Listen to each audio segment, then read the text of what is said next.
I am standing in the hospital, staring at the detective who just told me the crash was not an accident. My own family tried to kill me. And the worst part is, they almost succeeded. 24 hours ago, I was driving to my grandfather's will reading when my car spun out of control at 70 miles per hour. The wheel literally fell off in the middle of the highway. If your own flesh and blood tried to take your life for money, would you beg for mercy or plan a cold response? Drop a comment and let me know where you are listening from and what time it is for you right now. I would love to know who is part of our community. The sterile smell of the hospital usually makes people feel safe, but to me, it felt like an indictment. I am a biotech engineer. My entire world is built on data, logic, and repeatable results. I do not believe in luck, and I certainly do not believe in a wheel spontaneously detaching from a perfectly maintained vehicle. As I sat in that bed, my mind was not on the pain in my ribs or the stitches in my forehead, it was on the diagnostic logs. While the nurses thought I was resting, I was already inside my Tesla's cloud-based server. My fingers flew across the screen of the burner phone I had made my assistant bring. I was not looking for closure.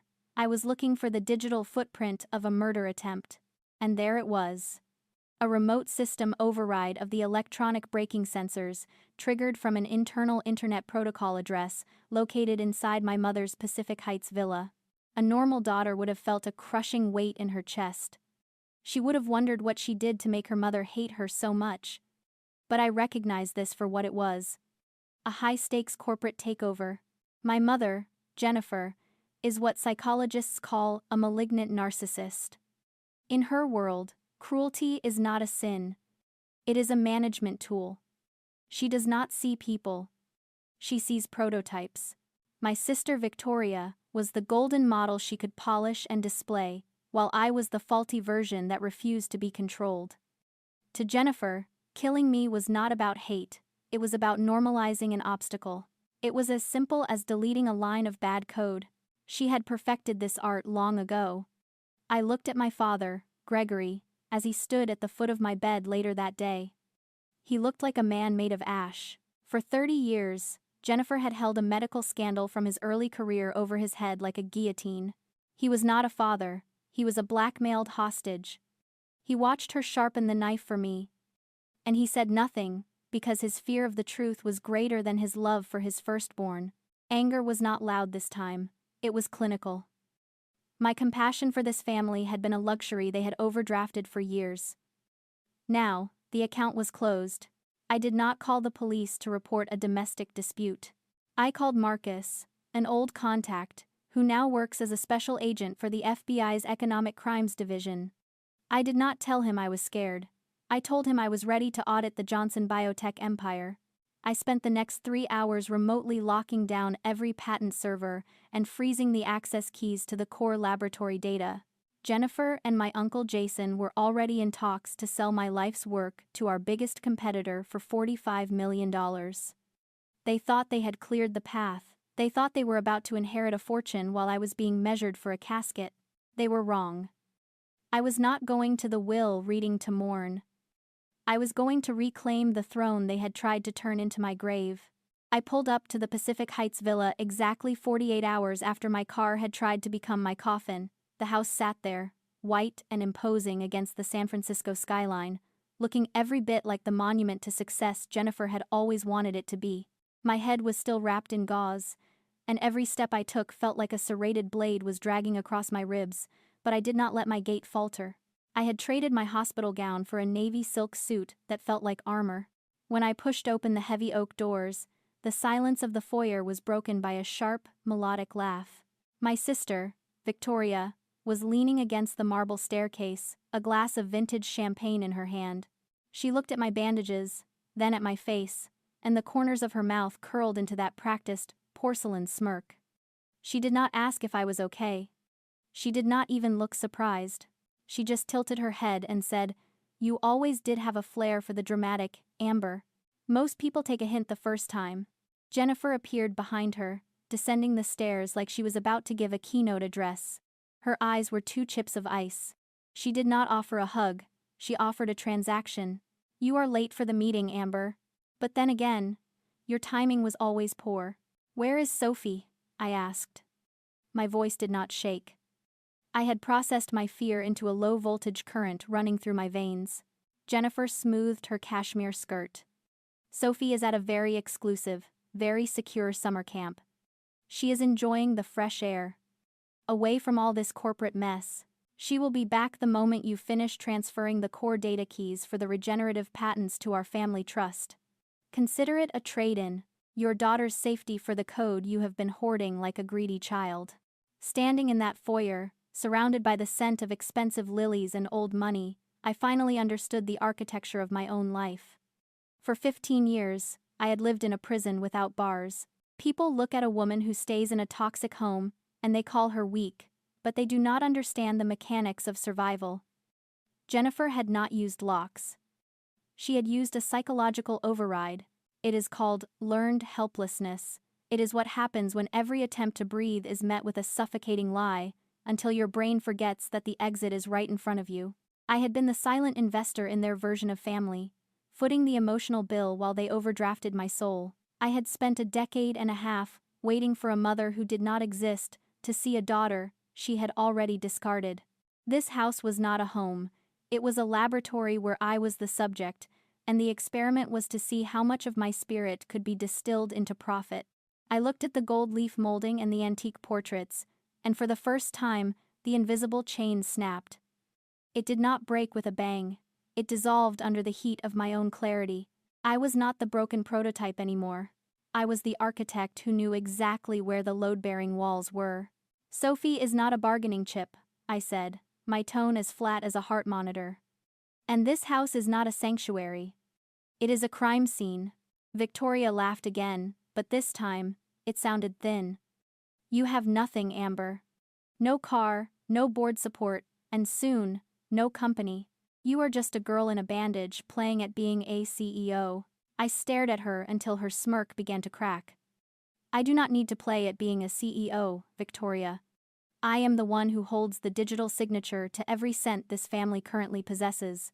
You were not shocked by what you did to my car. You are shocked that I have stopped playing along. I turned my back on them and walked toward the study. I could feel Jennifer's gaze burning into my neck, but the weight was gone. The prison was open. And I was about to set fire to the cage. The library felt like a vault, heavy with the scent of old paper and the sharp tang of new greed. Uncle Jason was already there, leaning against the mahogany desk with the ease of a man who had already spent the money he had not yet stolen. He looked at me, as if I were a line of bad code that had failed to delete itself. My mother and Victoria followed me in, their presence a cold front moving through the room. Lawyer Harrison stood by the desk, his face a mask of professional neutrality. But I saw the way his eyes tracked Jennifer, a clinical intensity that went far beyond probate law. For 2 decades, he had been the legal shadow of this family. When I approached, he slid a cream-colored envelope toward me. As our fingers brushed, he pressed a small, cold thumb drive into my palm and gave a nod so microscopic it was almost a blink. "Mr. Harrison," Jennifer said, her voice a forced melody of artificial grief. "Let us get this over with. Amber has a transfer to authorize, and we have a family to protect." "Actually, Jennifer," Harrison said, his voice dropping its usual legal drone, "there is a codicil. One your father-in-law insisted I disclose only when Amber was physically present. He was quite specific about his concerns toward the end." I broke the red seal. My grandfather's handwriting was shaky, but the message was lethal. He had not died of natural causes. He knew Jason was tampering with his medication. He had been a ghost in his own system, watching them from the inside. "This is absurd," Jason barked, his face darkening. The old man was delusional. He did not know what he was signing. "He knew exactly what he was doing, Jason," Harrison replied. He stood straighter, and the legal shadow I had known my whole life vanished. He was not just my client. For the last 2 years, he was a confidential informant. The room went silent. I looked down at the documents. This was not a will, it was an indictment. My grandfather had meticulously documented how Jason and Jennifer were using the Senior Wellness Foundation to move $45 million of illicit capital. They were not just stealing an inheritance. They were running a professional laundering operation through a charity meant to protect the vulnerable. But the final twist hit like a physical blow. He had not just left me a seat at the table, he had left me the entire room. Through a series of technical patents I had authored but he had legally shielded. I was the sole legal owner of 51% of the voting shares in the biotech empire. This is a forgery, Jennifer hissed, the porcelain mask of the socialite finally shattering into shards of pure malice. Mathematics does not lie, Mother, I said. My voice was clinical, stripped of the pain that had defined my life for 15 years. I felt the thumb drive in my pocket. It held the digital trail of every fraudulent invoice Jason had ever authorized. And neither does a federal special agent.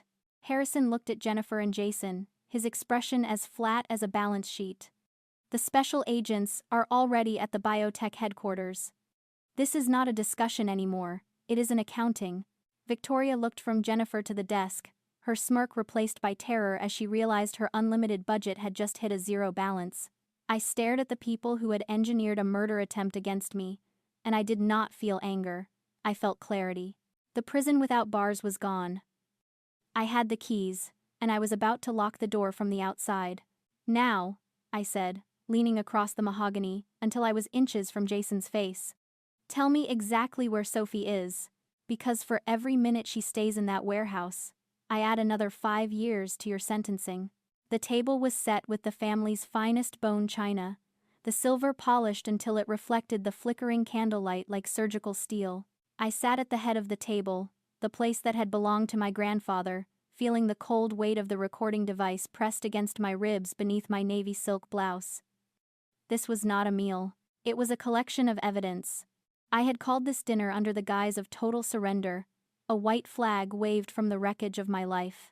Jennifer sat across from me, sipping a glass of $75 Cabernet, with the serene satisfaction of a predator who had finally cornered its prey. Jason was to her right, his eyes darting between me and his steak, his arrogance radiating off him like a foul perfume. He thought he had won. He thought the girl who had spent 15 years in the shadows was finally breaking under the pressure. I am done fighting, I said, letting my voice drop into a lower, more fragile register. I pushed my plate away, the roasted duck untouched. The shares, the patents, the core data, it is all yours. I just want my daughter back. I just want Sophie safe. Jennifer leaned forward, her eyes gleaming with a cold, predatory light. Finally, Amber, you are starting to see reason. You were always too stubborn for your own good, but a mother's instinct for her child usually overrides even the most annoying ego. I need to know one thing, I whispered, leaning in as if sharing a final, intimate secret. The car. My Tesla. Was it really just about the patents? Or did you actually want me to die on that highway? Jason let out a short, sharp laugh, the sound of a man who believed his power was absolute. Do not take it so personally, Amber. It was a business decision. You were a bottleneck in our supply chain. Loosening a few bolts and overriding a braking sensor was just a way to streamline the process. If you had just stayed in the hospital, like a good little invalid, we would not be having this conversation. And Sophie? I asked, my heart hammering against the microphone, though my face remained a mask of defeat. Was kidnapping a 7-year-old part of your business strategy too? Jennifer dabbed her mouth with a linen napkin, her movements precise and lethal. Leverage, Amber. In biotech, we call it an activator. You would not provide the core password for the laboratory servers, so we had to find an external stimulus that would force a reaction. Sophie is perfectly fine, provided you hand over that alphanumeric string by the time we finish dessert. She did not know that every syllable was being transmitted in real time to Marcus and his tactical team, waiting in an unmarked van 2 blocks away. She did not know that her leverage was currently being tracked by thermal imaging drones hovering over a dilapidated warehouse in the East Bay. So, you planned the crash, I stated, my voice becoming clearer, the fragility evaporating like steam. You tampered with the electronic brakes. You directed Victoria to assist in the abduction, and you used the Senior Wellness Foundation to move the first $12 million of the competitor's payout. Jason sneered, his glass clinking against the mahogany. We did what was necessary to secure the Johnson legacy. Now, the password, Amber. My patience is a finite resource. I leaned back, a different kind of smile touching my lips. It was not the smile of a daughter. It was the smile of an executioner. Mathematics is a beautiful thing, Jason. It provides a level of certainty that people like you can never grasp. You think you are the architects of this game, but you are just variables I have already solved.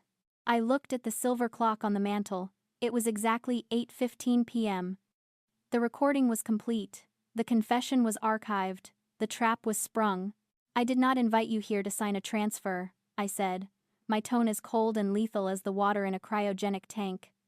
I invited you here to be audited. The grand hall of the Commonwealth Mansion was filled with a tension so thick it felt like a biological contaminant. This was the moment they had spent 40 years engineering the final consolidation of the Johnson Empire.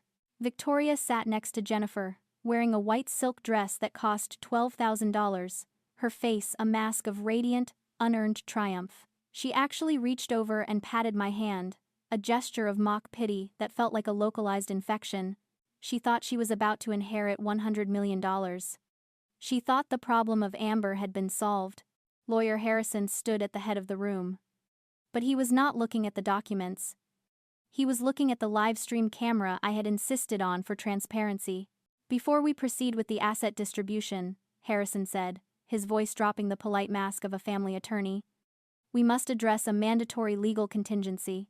As of 0500 hours this morning, a federal warrant was executed regarding the attempted murder of Amber Johnson and the kidnapping of her daughter, Sophie. The room went into a state of total structural failure. Victoria's smile did not just fade. It disintegrated.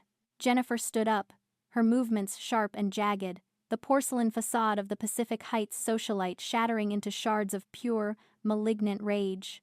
"This is a circus!" Jennifer screamed, her voice echoing off the marble. "Amber is an unstable element. She has been hallucinating ever since she staged her own car accident to get attention. That money belongs to the people who actually built this legacy, not an outdated prototype who could not even keep her own daughter safe." She did not realize the trap was already closed. She was performing for a live stream audience of 300,000 people, admitting her disdain, while Marcus and the FBI tactical team moved into the foyer. "You spent a long time planning that accident, didn't you, Mother?" I asked, my voice a flat, clinical observation. "I did what was necessary for the biotech throne," she shrieked, leaning into the camera's lens, her eyes wide with the delusion of her own untouchability. "You were a bottleneck. A mistake. I cleared the path because I am the only one smart enough to run this empire." The doors burst open. The sound of tactical boots on marble was the rhythm of a collapsing dynasty. Jennifer's scream was cut short as Marcus pinned Jason against the mahogany desk, the click of the handcuffs echoing like a final audit. Jennifer Johnson and Jason Johnson. Marcus's voice carried the weight of federal authority. "You are under arrest for conspiracy to commit murder, kidnapping, and the misappropriation of $45 million in charitable funds." Then, the sound I had been dying to hear crackled through Marcus's radio. "Basement level secured. We have the girl. Sophie is safe." The air finally returned to my lungs. I looked at Jennifer as the agents began to lead her out. She was not a queen anymore. She was just a variable I had finally removed from the equation. Victoria dropped to her knees, clutching at my navy suit, her voice a pathetic whimper.